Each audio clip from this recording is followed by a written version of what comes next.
Hey guys, my name is Abby and today I'll be giving you my tips and tricks on how to digitally ink inside Artflow.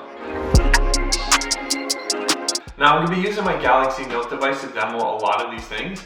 If you guys don't have that particular device, don't worry about it. As long as your device has a stylus with some sort of pressure sensitivity, then the same tips and tricks I cover here, it's going to apply to you. Alright, before we get started on actually inking, we have to do a little bit of work to set up our document and make sure our brushes are correct. So the very first thing we're going to do is tap on our menu option over here, and we're going to click on our layer icon. And this is going to open up the layer panel. So we can see here I already have two layers.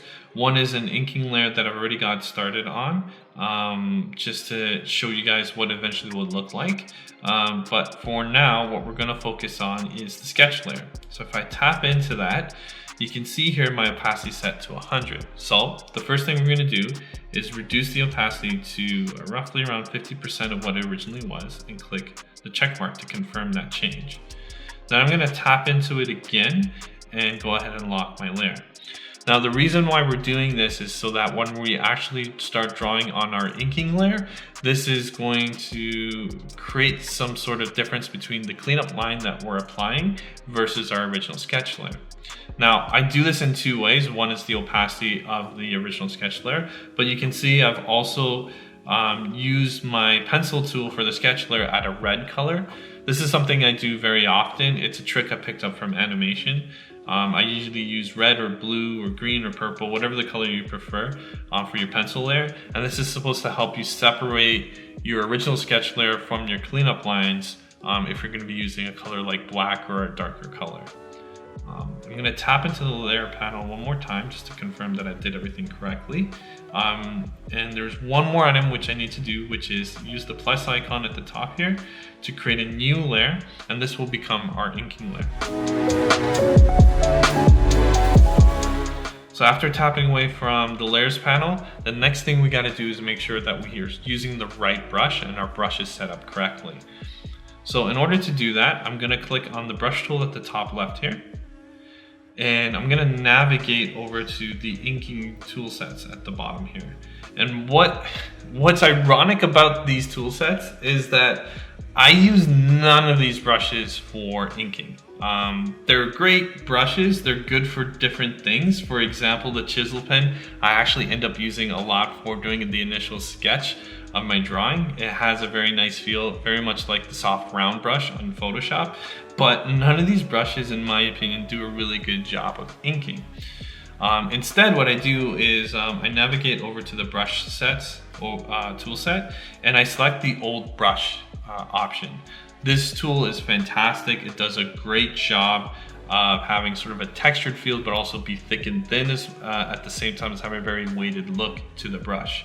So just before you move on, just hit this gear icon and just confirm that all of the options and settings that you see here match up what you see in your own device. These are the optimal settings to make sure that you're getting nice, weighted, thick and thin, clean lines in your drawing. So everything looks good here. I'm just going to click exit and I'm taken back to my canvas and we can actually get started on our inking. Now, the next thing we want to do is talk a little bit about shaky lines versus confident lines.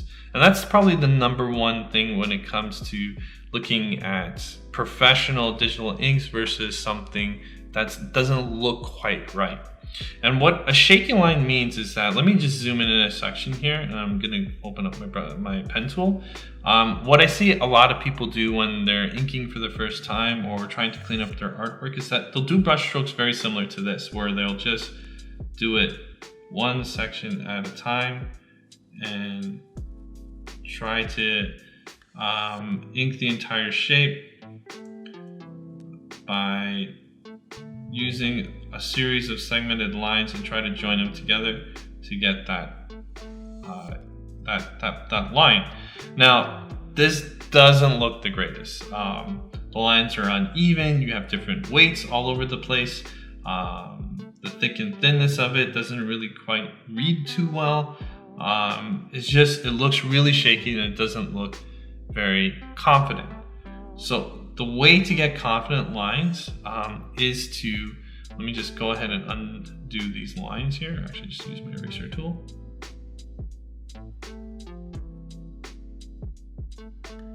Now, the way to get those clean, confident lines is by using your zoom levels of your canvas. If you're working traditionally on actual paper, this process can be a little tedious because you're sort of locked in at that one zoom level. However, with inking digitally, you can use your zoom levels to get away with a lot of things. Because we have this large thigh area of the drawing, what we're going to do is we're going to zoom out a little, select our brush tool, just make sure that our pixel size is at a reasonable size. I like anywhere from 40 to 30. Hide this layer, and then what we're going to do is try to get that line in one single confident stroke. So you can see the quicker I move my brush across the canvas, the more crisp and clear the line actually is with less variations into it.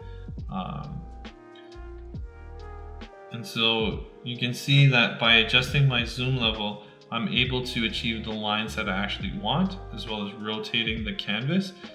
This puts less strain on your wrist to nail that line perfectly, and it allows you to, with little effort, move across the screen really quickly and get more clean, more confident lines into your illustration. So one thing that you're gonna notice me do a lot is use that undo button. And that's one of the great advantages of working digitally versus traditionally. With the undo button, you can be a little bit more reckless with your lines versus what you would do on paper. For example, I can just sort of breeze through these lines and not really worry about making them very precise, but more worried about sort of the dynamic flow of the lines, make sure they look confident, make sure that they capture the energy of the drawing, and I'm less worried about those lines overlapping, the lines being super precise, super clean. I can always go back and add more weight to the lines. I can always go back and use my eraser tool to clean up these lines. And if lines don't hit exactly the way I want them to, let's say I want to try to nail this large sweeping line here for the cape. This edge looks pretty good, but I'm not feeling where it starts off, so I'm just gonna go ahead and use the undo button. I find when it comes to doing sort of like these larger lines, it's a good idea to go ahead and pin the sub-menu or the UI of Artflow, and the way you do that is just by holding down on that dot at the top left. So now that I have that always available, I can just keep clicking that undo button, maybe change my zoom level to see if I can nail it better. Undo. Perfect. That looks a lot better than what I had initially. And then I can keep doing large, bold, confident strokes, play around with the shape of it. It doesn't have to be exact to my sketch layer. You should be willing to play around with your inking layer and let it take you into surprising places that you didn't think it would take you. But I find that undo button is quite freeing because it allows you to take bolder decisions in your drawing, and generally get something a little bit more dynamic than what you were initially expecting it to be. Now, another thing is the eraser tool. And the eraser tool can be used at great advantage to not only clean up sort of these tangent lines, so again, you don't have to worry about them in the moment. You can always go back and clean up any intersecting lines really quickly without slowing you down too much. But you can also use it as a way to add texture to your drawing. And what I mean by that is I'm just going to go and hide this initial inking layer and I'll open up my original inking layer.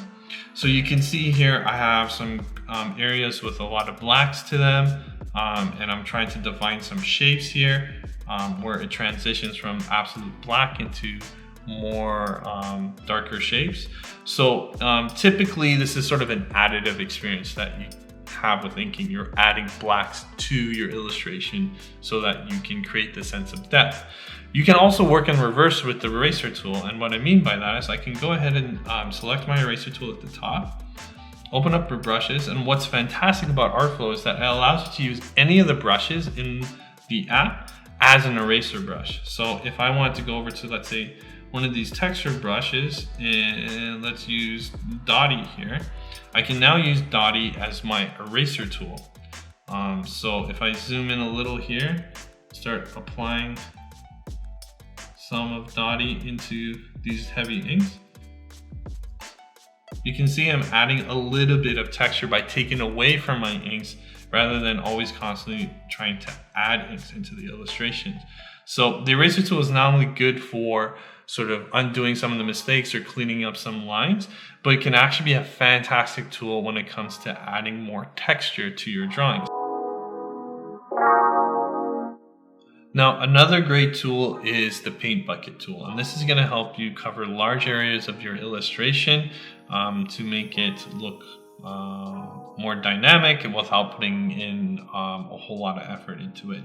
So, for example, we can see here on the leg, we have an area here completely shaded in our original sketch layer.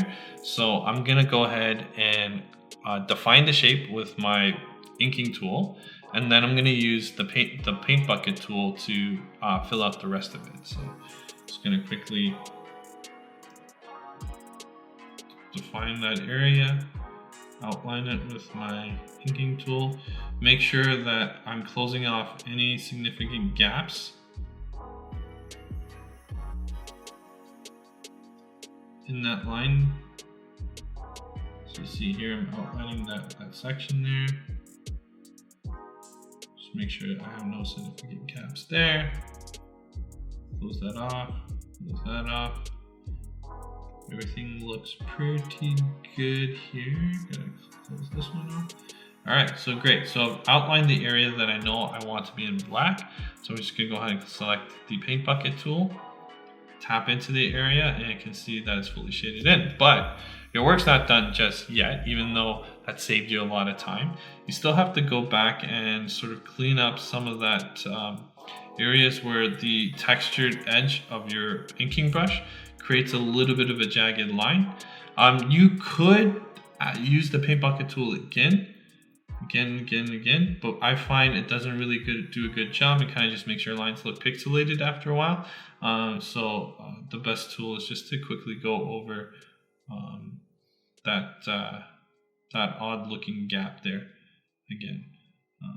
This does save you a lot of time. It does seem like I'm going over my my line art again, but compared to just trying to ink some of these large areas by hand, this is a great shortcut to do it, and use it as your judgment. I wouldn't necessarily use it on the area that I just did, but if I wanted to sort of fill in sort of the cape in the background, or add some large areas in the sky, I would use the paint bucket tool to do those sections. And those are my tips and tricks on how to digitally ink inside of Artflow. I hope you guys enjoyed this video. If you guys have any comments or feedback, or want to follow up on something I touched upon this video, feel free to use that comment section below. If you enjoyed this video, hit that like button. If you want to see more, go ahead and use that subscribe button. Until next time, keep drawing.